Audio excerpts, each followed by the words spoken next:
अब आपको दो तस्वीरें दिखाते हैं। इन तस्वीरों से साफ हो जाएगा कि यूपी में दंगे किसने भड़काए और किसने इस आग को सुलगने दिया। 27 अगस्त की हिंसा के बाद 30 अगस्त को मुस्लिम पंचायत हुई थी। जी हां, 27 को हिंसा हुई, 30 को मुस्लिम पंचायत हुई, उसके बाद 31 अगस्त को हिंदुओं की महापंचायत हुई। इन्हीं पंचायतों में 30 और 31 को भड़काऊ बातें हुई और हिंसा ने दंगों का रूप ले लिया। सरकार चाहती तो इन पंचायतों को रोक सकती थी, लेकिन 84 कोसी परिक्रमा पर पूरे यूपी को छावनी बनाने वाली अखिलेश सरकार ने तनाव के बावजूद इन पंचायतों पर लगाम नहीं लगाई। सवाल यही है, ऐसा क्यों हुआ? 27 तारीख को पहली बार हिंसा हुई, 30 को मुसलमानों ने पंचायत की और 31 को हिंदुओं ने महापंचायत।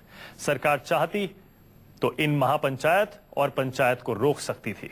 सरकार ने ऐसा क्यों नहीं किया? उसे पता था कि इलाके में तनाव है और हालात बेकाबू हो सकते हैं। केंद्र सरकार लगातार राज्य सरकार को अलर्ट कर रही थी, चेतावनी भेज रही थी कि हालात बिगड़ सकते हैं, लेकिन उसके बावजूद समाजवादी पार्टी सरकार ने, अखिलेश सरकार ने इन महापंचायत और पंचायत को रोका क्यों नहीं?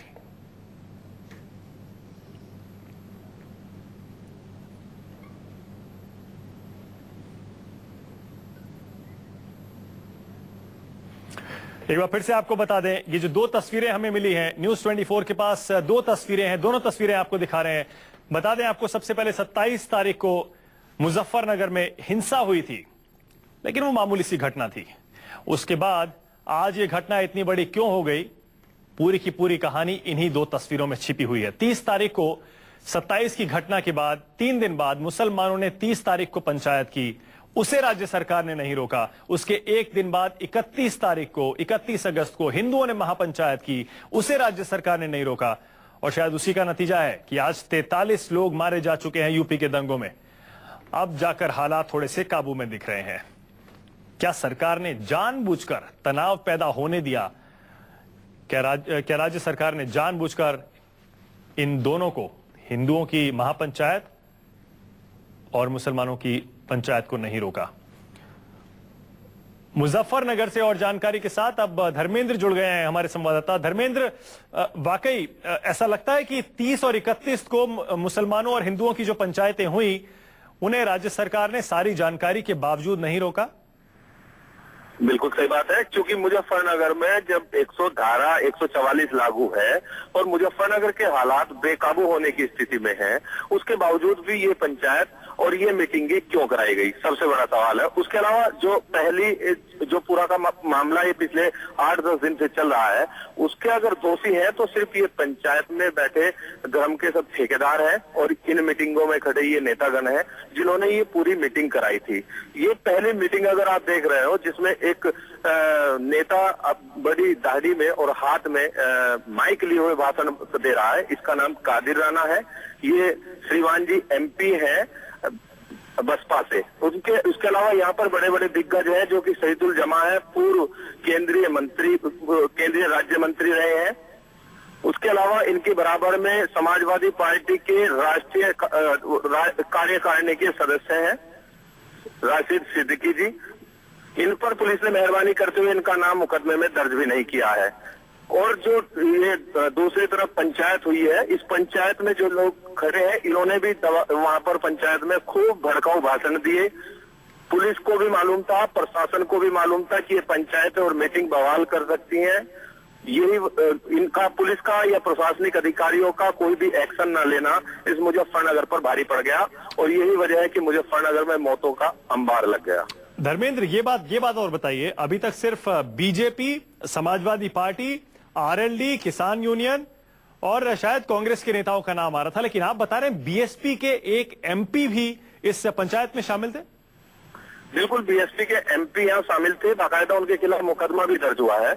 लेकिन हैरान करने वाली बात यह है कि समाजवादी पार्टी के एक बड़े नेता इस मंच पर खड़े हैं, जो MP अपने हाथ में माइक लेकर भाषण दे रहे हैं। उनसे लेफ्ट साइड में जो तीसरे नंबर के व्यक्ति खड़े हैं, उनका नाम राशिद सिद्दीकी है और समाजवादी पार्टी में अपना अच्छा रुतबा रखते हैं, अच्छे पद पर हैं। लेकिन पुलिस ने उन पर सिर्फ इसलिए मेहरबानी कर दी कि वो, चूंकि उत्तर प्रदेश में समाजवादी पार्टी की सरकार है, इसीलिए इनके खिलाफ कोई कार्रवाई नहीं हुई। बिल्कुल उनके खिलाफ कोई भी मुकदमा दर्ज नहीं किया गया। अभी तक उनके नाम को लेकर के पुलिस इस डर में है कि कहीं ऐसा ना हो, पुलिस अधिकारी इस डर में है कहीं ऐसा ना हो कि उनके खिलाफ अगर मुकदमा नेम्ड किया जाता है, नामदर्ज रिपोर्ट उनके खिलाफ होती तो शायद उन पर कार्रवाई ना हो जाती। उन पर कार्रवाई उसी तरह हो जाती जैसे दुर्गा शक्ति नागपाल के खिलाफ हुई थी। बिल्कुल, ये जिस प्रकार से मुजफ्फरनगर के जिला अधिकारी संतोष कुमार और मंजिल सैनी एसएसपी पर हुई थी, पहले ही दिन घटना घटने के बाद जब उन्होंने दोषियों पर कार्रवाई करते हुए उन्हें गिरफ्तार कर लिया था, तभी उनके खिलाफ कार्रवाई हो गई थी। यानी कि शासन की तरफ से इस पूरे मामले में कोई मुख्य कदम उठाने के बजाय, कोई गंभीर कदम उठाने के बजाय सबसे पहला काम अधिकारियों को हटाने का किया था। बिल्कुल सही कह रहे हैं धर्मेंद्र। ऐसा लगता है कि राज्य सरकार, समाजवादी पार्टी की सरकार, अखिलेश यादव की सरकार इस मामले में कुछ तो छिपा रही है। हालात इतने काबू से बाहर क्यों हुए? तकरीबन 40 से ज्यादा लोगों की मौत क्यों हुई? अब ये पूरी की पूरी कहानी इन दो तस्वीरों पर आकर अटक गई है। न्यूज 24 के पास ये दोनों वीडियो हैं। 27 तारीख को हमारे संवाददाता बता रहे हैं मुजफ्फरनगर से, 27 तारीख को पहली बार वहां पर मामूली सी घटना हुई थी, छिटपुट हिंसा हुई थी। उसके बाद 30 तारीख को, 3 दिन बाद मुसलमानों ने पंचायत की। इसे राज्य सरकार ने रोकने के लिए कुछ नहीं किया, बल्कि सत्तारूढ़ पार्टी के नेता भी इस पंचायत में शामिल थे और हालात बिगाड़ने की कोशिश कर रहे थे। और दूसरी तस्वीर 31 तारीख की है जिसमें हिंदुओं ने पंचायत की है, महापंचायत की है। धर्मेंद्र हमारे साथ ही रहिए। फिलहाल न्यूज रूम से हमारे मैनेजिंग एडिटर अजीत अंजुम हमारे साथ जुड़ गए हैं। अजीत जी, ये दो तस्वीरें बहुत कुछ बयां करती हैं। कोई भी पार्टी का नेता ऐसा नहीं है, इसका मतलब इंक्लूडिंग समाजवादी पार्टी, जिन्होंने हालात बिगाड़ने की कोशिश नहीं की हो। देखिए, ये सही है मानक, और लगातार हम पिछले 3 दिनों से हम न्यूज 24 पर दर्शकों को बताने की कोशिश कर रहे हैं। लेकिन जो सबसे ताजा तस्वीरें हम न्यूज 24 के दर्शकों को बता रही है, तस्वीरें इस बात का सबूत है कि किस ढंग से 144 के बाद, पुलिस की चेतावनियों के बाद, 27 तारीख की घटना के बाद, डीएमएसपी के ट्रांसफर के बाद 30-31 को इतनी बड़ी तादाद में दो समुदायों की अलग अलग दिन भीड़ जुटी। एक दिन जाटों की महासभा हुई, एक दिन मुस्लिम समुदाय के लोगों की भीड़ जुटी। भीड़ की तादाद आप अंदाजा लगा सकते हैं। मैं तस्वीरें चाहूंगा दर्शकों को दिखाया जाए, उससे तस्वीरों को देखकर आप अंदाजा लगा सकते हैं कि जहां सांप्रदायिक सद्भाव बिगड़ने की आशंका हो, जहां दो समुदायों में झगड़े में कुछ लोगों की मौतें हो चुकी हो, जहां तनाव की स्थिति में डीएमएसपी का ट्रांसफर किया जा चुका हो, जहां किसी भी वक्त, किसी भी मिनट दो समुदायों के बीच दंगे की नौबत हो, वहां आखिर इतनी भीड़ जुटी कैसे? कैसे इतने लोगों को जुटने दिया गया? और वो भी एक के जवाब में दूसरे दिन। जैसे कि मैंने बताया, 2 दिन की तस्वीरें, एक 30 अगस्त को, एक 31 अगस्त को। और इन सबसे बड़ी बात कि इसमें हर दल के नेता अलग अलग दिन मौजूद थे। बीएसपी अभी अपोजिशन में है। बीएसपी के Kadir Rana member of parliament उसमें अपने समुदाय की भीड़ में जिस ढंग से एड्रेस कर रहे हैं, भड़काऊ बयान दे रहे हैं, भड़काऊ भाषण दे रहे हैं। हम उस ऑडियो को भी नहीं सुना सकते, लेकिन क्योंकि वो ऑडियो भड़काऊ हो सकता है, हम उस ऑडियो को समझने परखने की कोशिश कर रहे हैं।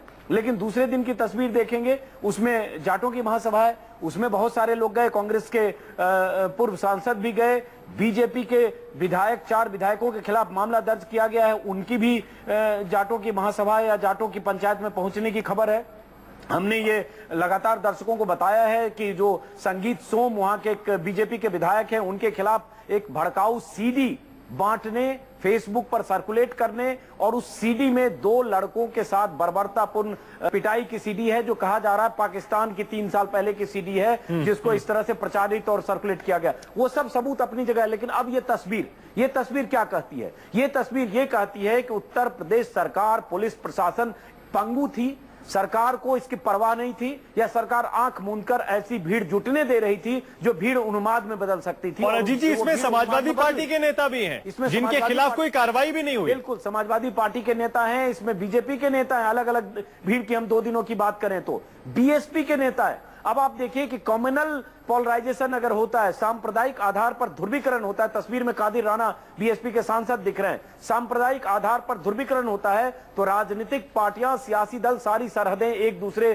सरहदें मिटाकर और उसके बाद ऐसे में सियासी रोटियां सेकने की कोशिश करती है, फायदा उठाने की कोशिश करती है। कोई मुस्लिमों का रहनुमा बन रहा है, कोई हिंदुओं का रहनुमा बन रहा है, लेकिन दरअसल इन सब की नजर वोट पर थी और सबकी नजर इस पर थी कि कम्युनल टेंशन बने, वोटों का या 2 समुदायों का ध्रुवीकरण हो, हिंदू हिंदू और मुस्लिम का ध्रुवीकरण हो, उसमें अपने अपने फायदे की रोटियां सेकें। इसलिए तस्वीर बहुत चिंताजनक है और यह तस्वीर इस बात का सबूत है कि अखिलेश सरकार पूरी तरह विफल रही है। इस तरह की भीड़ वहां जुटी और उसके बाद भीड़ जुटने का अंजाम हमने देखा कि हिंसक वारदातें हुई, दंगे हुए और 38 से 40 लोग मारे गए।